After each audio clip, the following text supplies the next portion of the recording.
Hi guys, it's Brahmavir here. Today I'm going to be talking about Deinonychosauria and Carnosauria. Um, so these are two groups of theropod dinosaurs, which are, by the way, completely unrelated other than the fact that they're Titaniurans. Um, uh, but Deinonychosauria is part of the group Coelurosauria and Carnosauria as well, Carnassoria. So today I'm going to be showing how while these groups technically are different, physically, and they just are different in general, I'm actually going to be making some comparisons with their history and how we humans have classified the both groups and how we've dealt with them. So let's begin. So what are carnosaurs? Carnosaurs are a group of basal titanuran theropods. They include animals like Allosaurus and Carcharodontosaurus and Neovenator. And this group has a further subsection called the Allosauroidea. It is very possible, and it's becoming more increasingly likely that Carnassoria includes Megalosauroidea, the group Megalosauroidea as well, which is, by the way, a group that it was previously also attached to, which we will get into later. So typically, carnosaurs are not too well understood in many cases because of incomplete remains, with the exception of Allosaurus, which is, I believe, one of the best studied carnosaurs with hundreds of specimens to attached to its name. Carnosauria has contained some of the largest theropods, something like Giganotosaurus and Mapusaurus and Carcharodontosaurus were very large, and uh, and they were quite amazing animals. So, and in many contemporary senses, it's Carnosauria is usually defined as, close animals more closely related to Allosaurus than to birds. So, let's go on. So, the history of Carnosauria. Carnosauria begins when von Huene, back in the 1920s, was writing his paper on the taxonomy of dinosaurs. And while writing his article or paper, he described the group Carnosauria as a group of large-bodied theropods.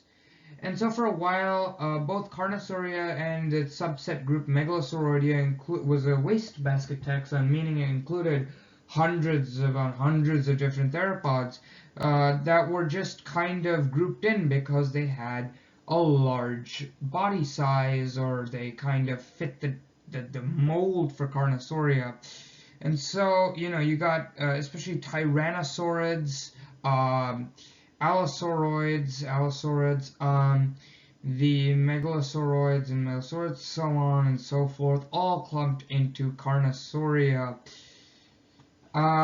Human did technically back, I think in the 20s, tried to refrain from calling Tyrannosaurs Carnosaurs at one point. He actually pointed out they might actually possibly be Coelurosaurs, but this was overruled, and the favor for this model of all the large theropods being part of this one group kind of held ground in the scientific community.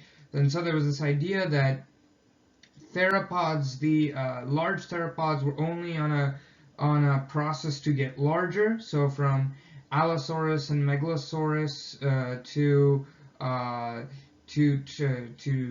animals like Carcharodontosaurus, to animals like Tyrannosaurus rex. In fact, I think this Carnosauria classification with Tyrannosaurs and Allosaurs, I would think, was taken to the extent that some even started throwing around that Carcharodontosaurus was a tyrannosaur. So yeah, this thing got out of hand very fast, and it just kind of didn't reflect the real taxonomy of these animals. So enter Dr. Thomas Holtz. In the 1990s, he actually looked at the morphology of tyrannosaurs, and he realized that tyrannosaurs are actually not at all related to the allosaurs and megalosaurs. So he kind of just threw that out and actually showed that humans should have been actually quite hesitant, and human concerns were right that tyrannosaurs were indeed massive coelurosaurs, and not only that, they actually descended from quite small coelurosaurs. Their ancestors weren't the large-bodied kind. They were actually starting off in the Jurassic, quite small animals, and then they kind of just worked their way up. In fact, actually, what now the current model that stands says that tyrannosaurs actually benefited from the extinction of carnosaurs. So rather than actually being carnosaurs, they actually benefited from the extinction of carnosaurs. One more thing happened where megalosauroids were then taken out of Carnosoria and then put into a grouping. Megalosauroidea was left on its own virtually, and just kind of put it in as a grouping of very basal titanurans.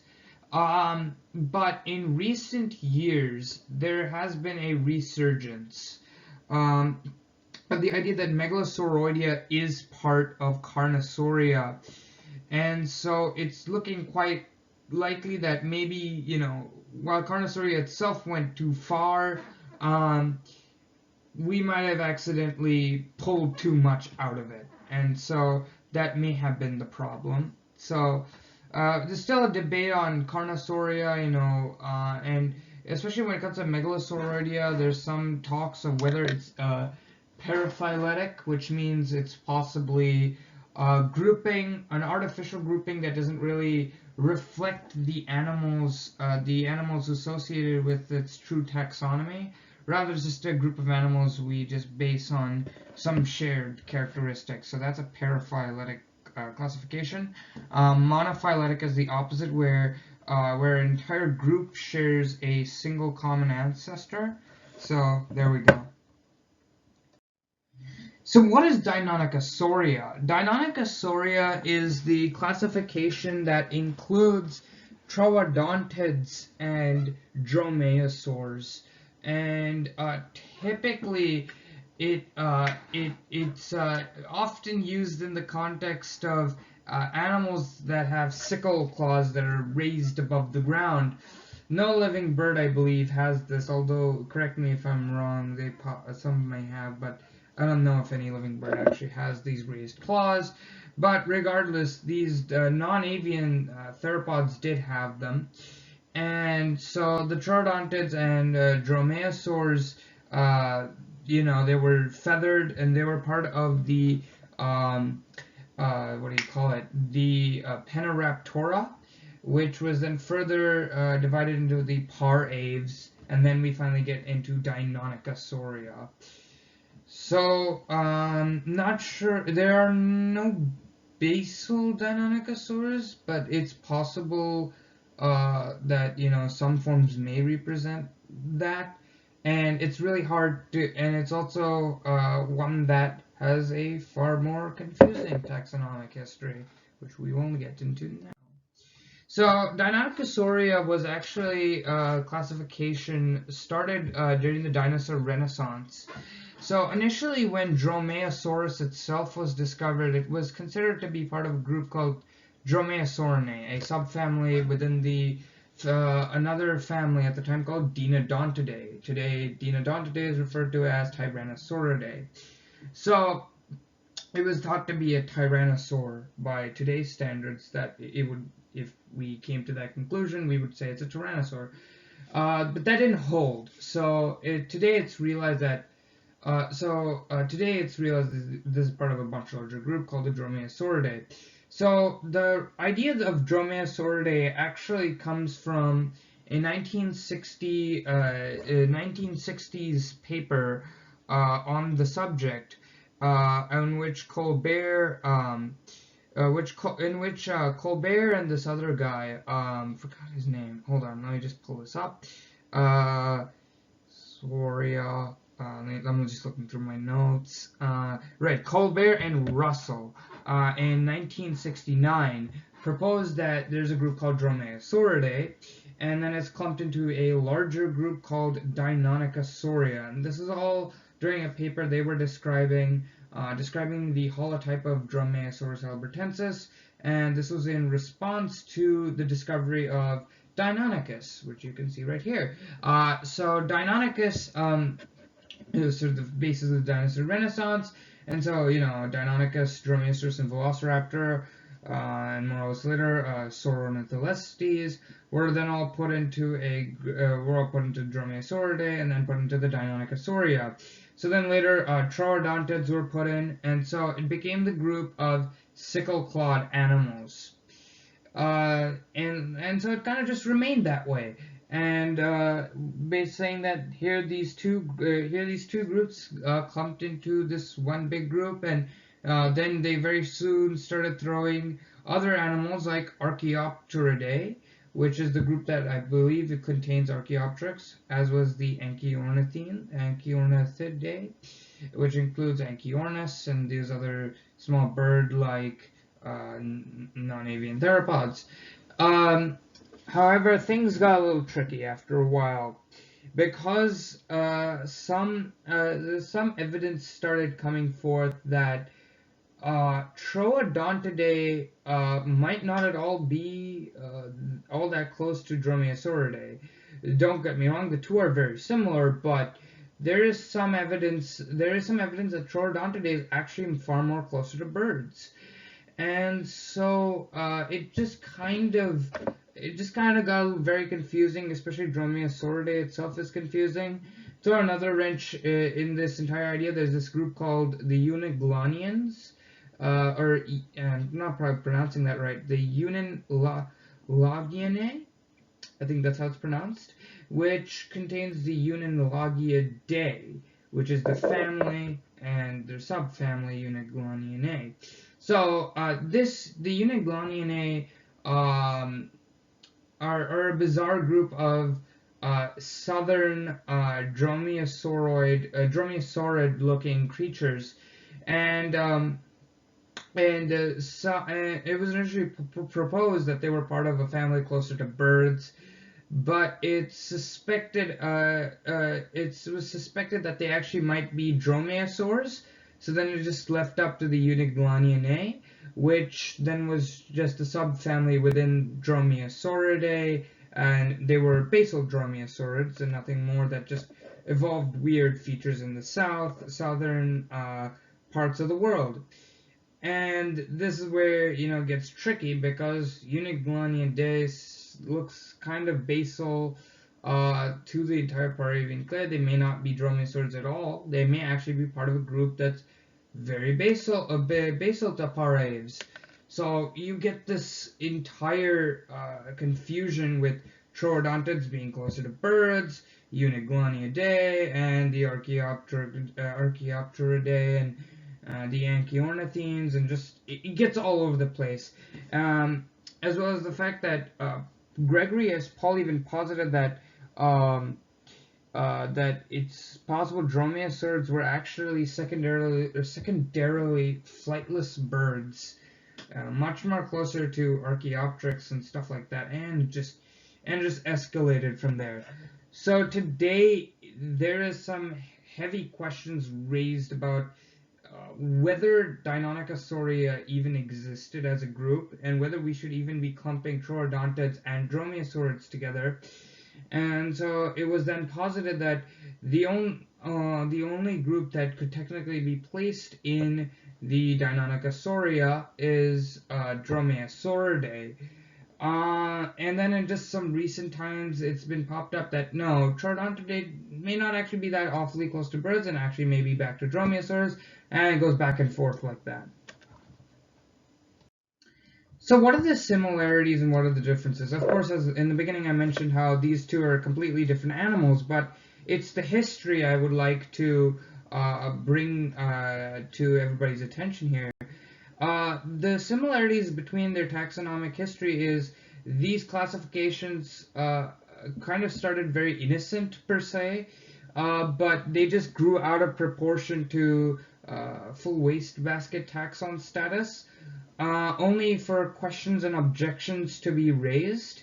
And then finally, only one member being part of this group. In the example of Carnosoria, that would be it was narrowed down to Allosauridae at one point, and Deinonychosauria was narrowed down to Dromaeosauridae.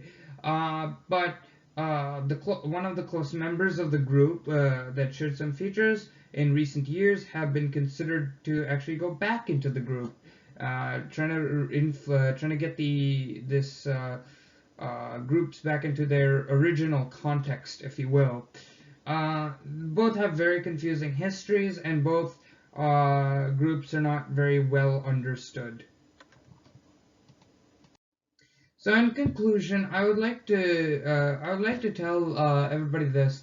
Regardless the outcomes of these two classifications, what is important is to note that science is always changing, and that taxonomy is just one of those things that changes more. And just because when it comes to taxonomy, at the end of the day, is a constructed idea by humans, and that may sound weird because it's considered objective and all that sort of stuff, which it could be, but the thing is, in evolution, all life begins from a common ancestor, and that common ancestor just kind of evolved into different varieties, and organisms continuously evolve into newer and newer forms or just go extinct. So, for example, it's really hard to define a boundary when something becomes a species per se, for example. So, but it doesn't mean it doesn't happen. It's just that, the context of one species becoming another is just like a bit tricky. It's a bit confusing. So, at the end of the day, what this should really show, the Carnassoria and Deinonychosauria thing, is it shouldn't show that these people were wrong or people were right. It should show that maybe sometimes things, especially in taxonomy, are very nuanced, and we shouldn't number one, go around clumping things just because they look superficially similar. That's number one. Number two is we should take in-depth looks, which is just building off the first point. Number three is I think we should more properly reflect on taxonomic mistakes of the past. And with that, I would like to conclude this pseudo-intellectual lecture and wish you all a happy Saturday if that's the day you're watching this.